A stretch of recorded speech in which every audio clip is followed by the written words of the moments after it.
Anne Williams, also known as A.R. Williams, is a former writer for the National Geographic magazine. A graduate in archaeology, Williams wrote features on archaeological discoveries around the world. Discovering Tut is an extract from the article King Tut Revealed that appeared in National Geographic 2005. The article describes the removal of King Tutankhamun's mummy for a CT scan, which was intended to reveal more about the life and death of this young Egyptian pharaoh. It provides a background of Tutankhamun along with a parallel history highlighting the events of 1922, when his tomb was first discovered in the Valley of Kings in Egypt. The article examines how technology has changed the face of archaeology and thus offers a better connect to the past. Here is a summary of the article Discovering Tut. The Saga Continues by Anne Williams. King Tutankhamun, colloquially known as King Tut, belonged to a powerful Egyptian dynasty which had been in power for centuries. Tut's ancestor, Amenhotep III, ruled for almost 4 decades. After Amenhotep III's demise, his son Amenhotep IV became pharaoh. He changed his name to Akhenaten, encouraged the worship of the sun god Aten, and banned the worship of a major deity, Amun. He also shifted the religious capital of the empire. After Akhenaten's death, an unknown ruler reigned for a year before Akhenaten's son, Tutankhaten, became pharaoh. He changed his name to Tutankhamun and restored the worship of Amun.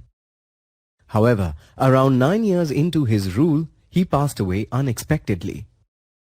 King Tut faded out of public knowledge till the discovery of his tomb in 1922 by Howard Carter, a British archaeologist.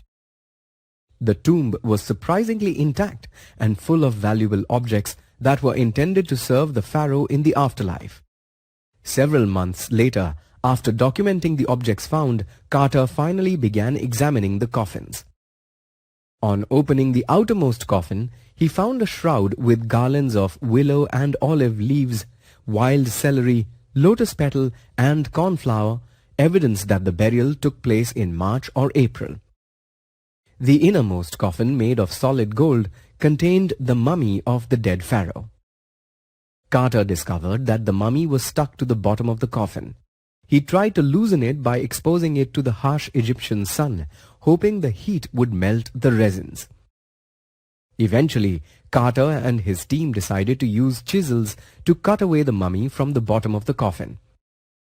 To remove all valuables which adorned King Tut's mummy and to save them from being stolen, Carter's men had to hack off most of the major joints of the mummy. They even separated the mummy's head from its body. The remains were reassembled in a wooden box with padding to conceal the damage. Archaeology changed considerably through the years after Carter's discovery of the tomb. With rapid advance in technology, the focus shifted from finding treasures to analyzing intriguing aspects of life and death. In 1968, an X-ray revealed that King Tut's mummy's breastbone and front ribs were missing. In 2005, the mummy was taken for a CT scan to determine how Tutankhamun died and at what age. Tutankhamun's mummy was the first of the estimated 600 mummies scheduled to be CT scanned. The mummy was carefully raised up from its tomb, which was 26 feet underground, and taken up to the scanner. But in 20 minutes, the scanner unexpectedly stopped due to the sand in the cooling fans. The scan continued after substitute fans were provided.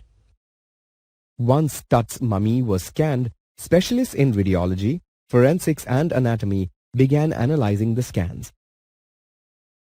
Surprisingly clear images of King Tut's body could be generated from the scans. In less than 3 hours after the mummy had been taken out, it was restored to the tomb. Tutankhamun, the boy king, was back in his tomb, resting under the stars, more famous in death than in life. Now let us examine the story closely. The article primarily throws light on the role of technology in investigating and understanding the past. The narrative describes how techniques have evolved from X-rays to CT scans.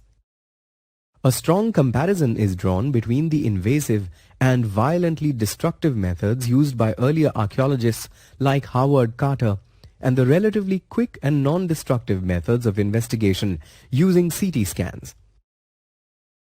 The article is a skillful presentation of facts. It makes the reader aware of the need to respect culture and preserve our past. The use of non-invasive technology tools helps us to preserve our heritage for posterity. At the same time, it provides an understanding of the past.